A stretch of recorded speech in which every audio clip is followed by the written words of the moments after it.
No episódio anterior, vimos Deus partir o Mar Vermelho. Vimos 2 milhões de israelitas atravessarem em terra seca. Vimos o exército egípcio ser destruído pelas águas. Israel estava livre, livre da escravidão, livre do Egito, livre para adorar a Deus. Mas liberdade sem direção é caos. Um povo sem lei é uma multidão sem propósito. Deus havia libertado Israel do Egito. Agora precisava libertar o Egito de dentro de Israel. 3 meses após deixarem o Egito, os israelitas acamparam no deserto, ao pé de uma montanha, o Monte Sinai. E nesta montanha, algo extraordinário aconteceria. Algo que nunca havia acontecido antes e nunca aconteceria novamente.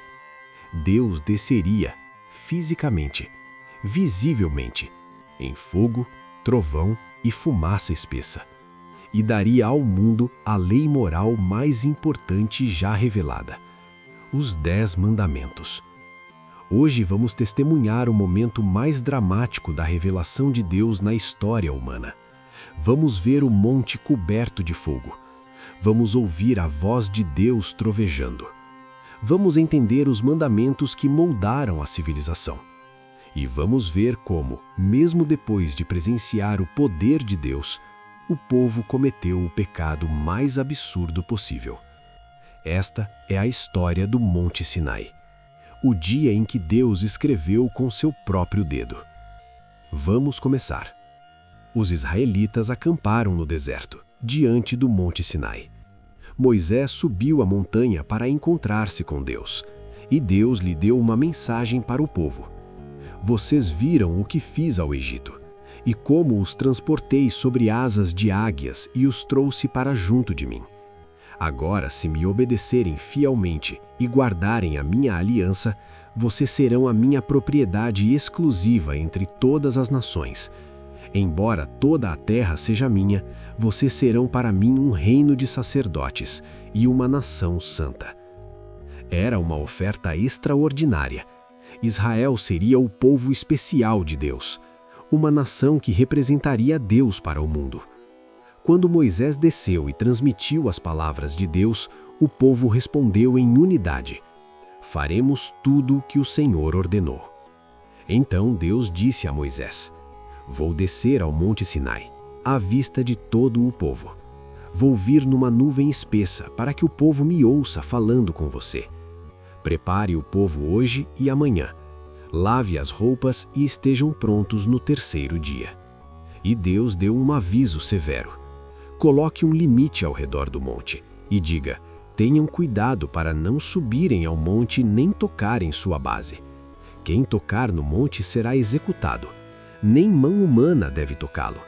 Deve ser apedrejado ou flechado até a morte, seja pessoa ou animal. Ninguém pode subir ao monte, exceto quando a trombeta soar. O Deus Santo estava prestes a descer, e santidade não pode ser tratada com leviandade. Por 2 dias, o povo se preparou. Lavaram suas roupas, consagraram-se, esperaram. E então chegou o 3º dia. Na manhã do 3º dia começaram os trovões e relâmpagos. Uma nuvem espessa cobriu o monte. O som de uma trombeta extremamente forte ecoou pelo vale. Todo o povo no acampamento tremeu de medo. Moisés conduziu o povo para fora do acampamento, ao pé da montanha, para encontrar-se com Deus. E então aconteceu. O Monte Sinai estava coberto de fumaça, porque o Senhor havia descido sobre ele em fogo. A fumaça subia como a fumaça de uma fornalha, e o monte todo tremia violentamente. Imagine a cena: uma montanha envolvida em fogo, fumaça subindo aos céus, tremores intensos, trovões e zumbidos, relâmpagos rasgando o céu, e no meio de tudo isso, o som da trombeta ficando cada vez mais forte. O escritor de Hebreus descreveria este momento séculos depois. Vocês não chegaram a um monte que pode ser tocado e que está queimando em fogo, à escuridão, às trevas e à tempestade, ao som de trombeta E a tal voz que fala, voz essa que os ouvintes suplicaram que não lhes fosse dirigida mais nenhuma palavra. Era aterrorizante, era glorioso, era a presença manifesta do Deus Todo-Poderoso. Moisés falou e Deus lhe respondeu com trovões. O Senhor desceu ao topo do monte Sinai e chamou Moisés para subir. Moisés subiu. E então, da montanha envolvida em fogo e fumaça, Deus falou. Sua voz trovejou para que todo o povo ouvisse. E ele deu os 10 mandamentos. E Deus falou todas estas palavras. Primeiro mandamento. Eu sou o Senhor, o seu Deus, que te tirei do Egito, da terra da escravidão. Não terás outros deuses além de mim. O primeiro mandamento estabelece o monoteísmo. Há apenas um Deus verdadeiro. Ele é o libertador. E ele deve ser o único objeto de adoração. Não é uma sugestão, é um mandamento. Deus não divide glória com ídolos. Segundo mandamento. Não farás para ti nenhum ídolo, nenhuma imagem de qualquer coisa no céu, na terra ou nas águas debaixo da terra. Não te prostrarás diante deles, nem lhes prestarás culto. Deus é espírito. Ele não pode ser reduzido a uma imagem material. Qualquer tentativa de representá-lo de forma física é uma distorção. Este mandamento protege a verdadeira adoração. Terceiro mandamento. Não tomarás o nome do Senhor, o seu Deus, em vão. O nome de Deus é sagrado. Representa seu caráter, sua natureza, sua reputação. Usar seu nome levianamente, em falso juramento ou de forma profana, é tratar o santo como comum. Quarto mandamento. Lembra-te do dia do sábado para santificá-lo. Trabalharás 6 dias, e neles farás todos os seus trabalhos. Mas o 7º dia é o sábado dedicado ao Senhor, o seu Deus. Deus não nos criou apenas para trabalhar. Criou-nos para descansar, adorar e lembrar que Ele é o Criador. Um dia em 7 deve ser separado para Deus. Este é o único mandamento que começa com lembra-te, porque somos propensos a esquecer. Estes primeiros 4 mandamentos tratam de nosso relacionamento vertical, com Deus. Os próximos 6 tratam de nosso relacionamento horizontal, com as pessoas. Quinto mandamento. Honra teu pai e tua mãe, para que tenhas vida longa na terra que o Senhor, o seu Deus, te dá. Este é o primeiro mandamento com promessa. A família é o fundamento da sociedade. Quando honramos nossos pais, estabelecemos ordem, respeito e continuidade através das gerações. Sexto mandamento. Não matarás. Curto, direto, absoluto. A vida humana é sagrada porque somos criados à imagem de Deus. Tirar uma inocência é atacar a própria imagem de Deus. Sétimo mandamento. Não adulterarás. O casamento é sagrado. É uma aliança entre um homem, uma mulher e Deus. Quebrar esta aliança é pecado contra o cônjuge, contra Deus e contra o próprio tecido da sociedade. Oitavo mandamento. Não furtarás. Propriedade é estabelecida por Deus. Quando você rouba, você não está apenas pegando coisas. Você está violando o direito dado por Deus de uma pessoa possuir o fruto de seu trabalho. Nono mandamento. Não darás falso testemunho contra teu próximo. A verdade é fundamental. A justiça depende do testemunho honesto. Uma sociedade onde a mentira prevalece é uma sociedade onde a justiça morre. 10º mandamento. Não cobiçarás. Este é diferente dos outros. Os outros 9 tratam de ações externas. Este trata do coração. Você pode obedecer aos 9 primeiros externamente, mas ainda quebrar o 10º internamente. Não cobice a casa do seu próximo. Não cobice a esposa do seu próximo. Nem seu servo, serva, boi, jumento, nem coisa alguma que lhe pertença. Este mandamento revela que o pecado começa no coração e mostra que nenhum ser humano pode guardar perfeitamente a lei de Deus. Todos nós cobiçamos. Todos nós precisamos de um Salvador. Quando o povo viu os trovões, relâmpagos, o som da trombeta e a montanha fumegante, tremeram de medo e ficaram à distância. Disseram a Moisés: "Fale você conosco e ouviremos, mas não deixe que Deus fale conosco, senão morreremos." Eles não podiam suportar a presença direta de Deus. A santidade de Deus era aterrorizante. Moisés respondeu: "Não temam, Deus veio para prová-los, para que o temor de Deus os impeça de pecar." Então o povo permaneceu à distância enquanto Moisés se aproximou da nuvem espessa onde Deus estava. Moisés entrou na presença de Deus e lá, no monte, Deus deu a Moisés muitas outras leis. Leis civis, leis cerimoniais, instruções para construir o tabernáculo. Moisés ficou no monte por 40 dias e 40 noites, sem comida, sem água, na presença de Deus. E Deus escreveu os 10 mandamentos em 2 tábuas de pedra, escreveu com o seu próprio dedo.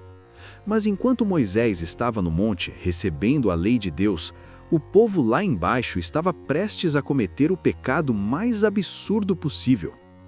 40 dias é muito tempo quando você está esperando. O povo começou a ficar impaciente. Moisés estava demorando muito. Eles não sabiam o que havia acontecido com ele. Então eles foram até Arão e disseram: "Venha, faça-nos deuses que nos conduzam. Quanto a esse Moisés que nos tirou do Egito, não sabemos o que lhe aconteceu." Arão, o sumo sacerdote, o irmão de Moisés, cedeu à pressão.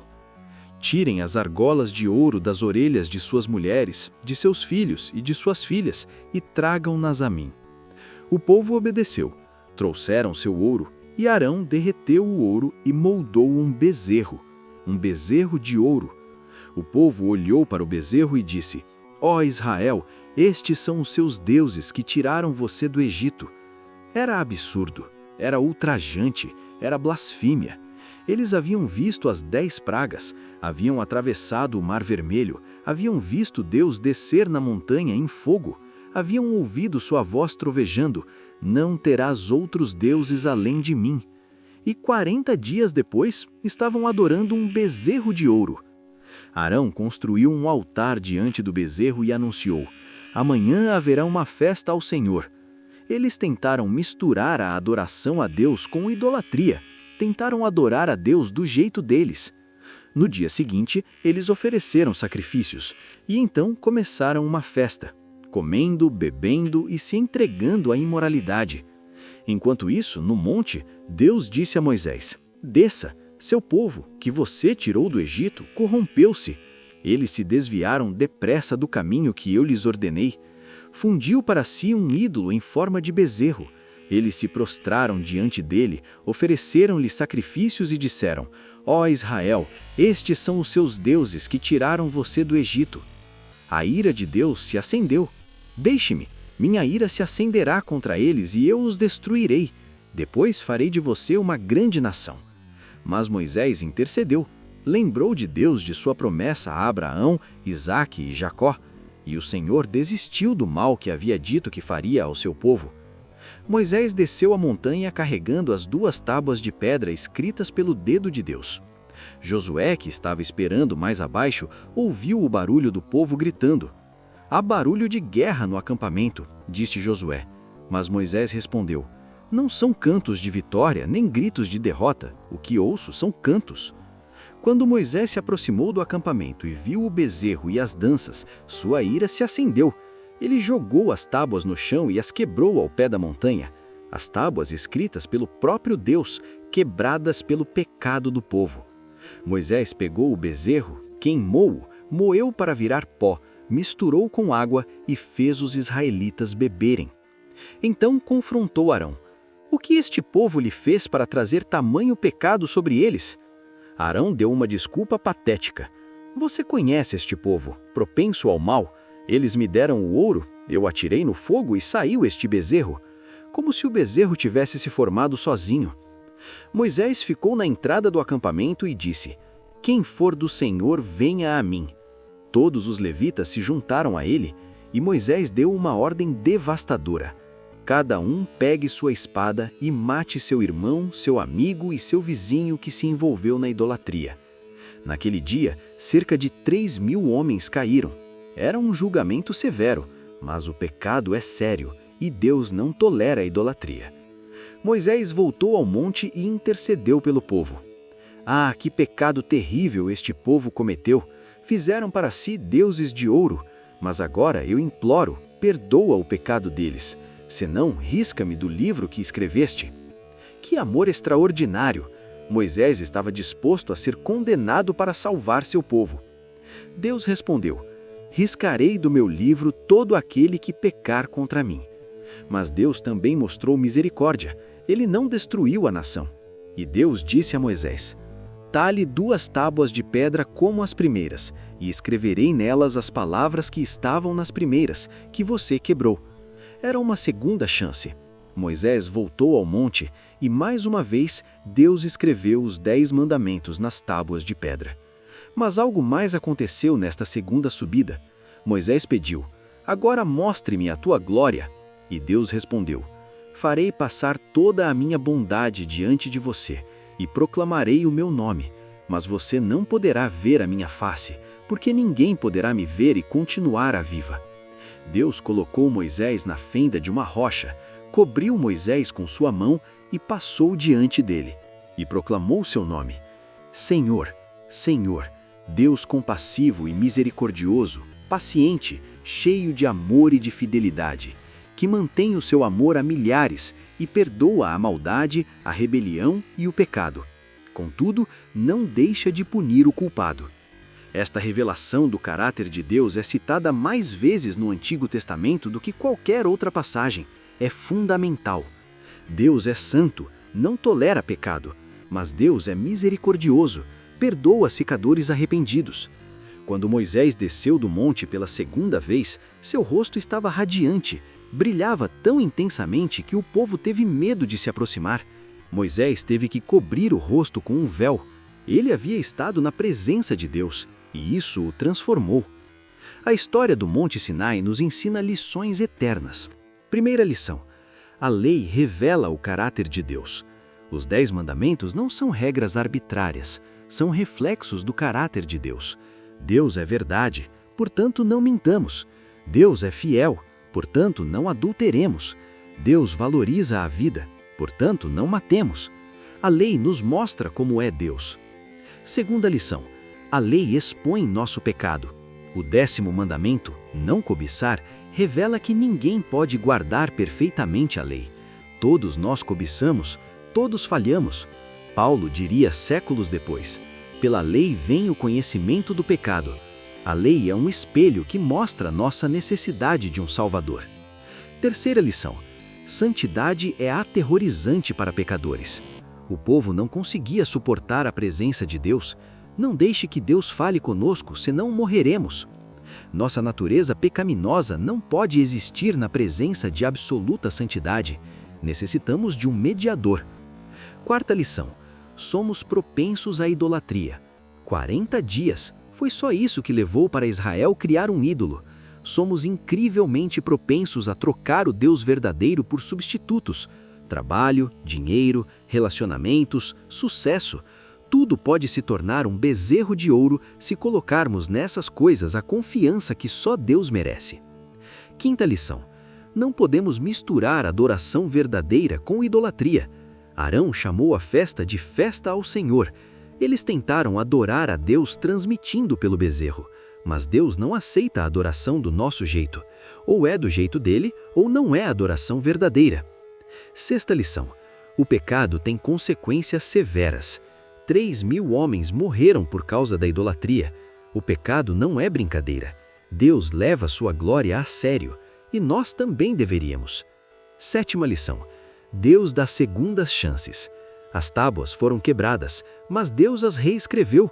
Israel pecou, mas Deus não os destruiu. Há sempre espaço para arrependimento e restauração com Deus. Oitava lição: a intercessão pode mudar tudo. Moisés intercedeu e Deus poupou a nação. Hoje, Jesus intercede por nós à direita do Pai. Temos um intercessor maior que Moisés. O Monte Sinai aponta para algo maior. Os 10 mandamentos mostram o padrão de Deus. mas ninguém pode alcançá-lo. Todos nós quebramos a lei. Paulo escreveu: todos pecaram e carecem da glória de Deus. A lei não foi dada para nos salvar, foi dada para nos mostrar que precisamos de salvação. Jesus disse: não pensem que vim abolir a lei ou os profetas. Não vim abolir, mas cumprir. Jesus guardou perfeitamente a lei que nós não podíamos guardar, e então morreu a morte que nós merecíamos por quebrá-la. Quando confiamos em Jesus, sua justiça perfeita é creditada a nós, e nossa culpa é colocada sobre ele. O escritor de Hebreus contrasta os dois montes. No Monte Sinai, fogo, trevas, tempestade, trombeta, voz aterrorizante, o povo implorou para não ouvir mais. Mas os cristãos chegam a um monte diferente, o Monte Sião. Chegam à cidade do Deus vivo, aos milhares de anjos em alegre reunião, a Jesus, o mediador de uma nova aliança. A lei foi dada no Sinai, a graça veio através de Jesus Cristo. A lei diz: faça isso e viverá. A graça diz: está consumado. A lei demanda, a graça supre. A lei condena, a graça perdoa. A lei mata, o Espírito vivifica. Moisés trouxe tábuas de pedra escritas pelo dedo de Deus. Jesus envia o Espírito Santo para escrever a lei nos nossos corações. A lei foi nossa tutora para nos levar a Cristo, e agora que Cristo veio, não vivemos sob a lei, mas sob a graça. Isso significa que os 10 mandamentos não importam mais? Não, eles ainda revelam o caráter de Deus, ainda nos mostram como amar a Deus e ao próximo, mas agora os guardamos não para ganhar salvação, guardamos porque fomos salvos, não por obrigação, mas por amor, não por medo da punição, mas por gratidão pela graça. Do Monte Sinai coberto de fogo aos nossos corações transformados pela graça. Deus desceu no Sinai para dar sua lei. Jesus desceu do céu para cumprir essa lei. As tábuas de pedra foram quebradas pelo pecado humano, mas Jesus foi quebrado por nosso pecado para que pudéssemos ser restaurados. A glória no rosto de Moisés desvaneceu, mas a glória de Cristo brilha eternamente. No próximo episódio, vamos ver a jornada de Israel pelo deserto. 40 anos de rebelião, milagres e aprendizado. A geração que recusou entrar na Terra Prometida e os espias que viram gigantes na terra. Uma jornada que deveria ter levado dias, levou 40 anos. Se você está acompanhando esta série, deixe seu like, compartilhe e inscreva-se no canal. Qual dos 10 mandamentos mais te desafia? Qual lição do Monte Sinai mais te impactou? Deixe nos comentários. Nos vemos no próximo episódio. Que Deus te abençoe.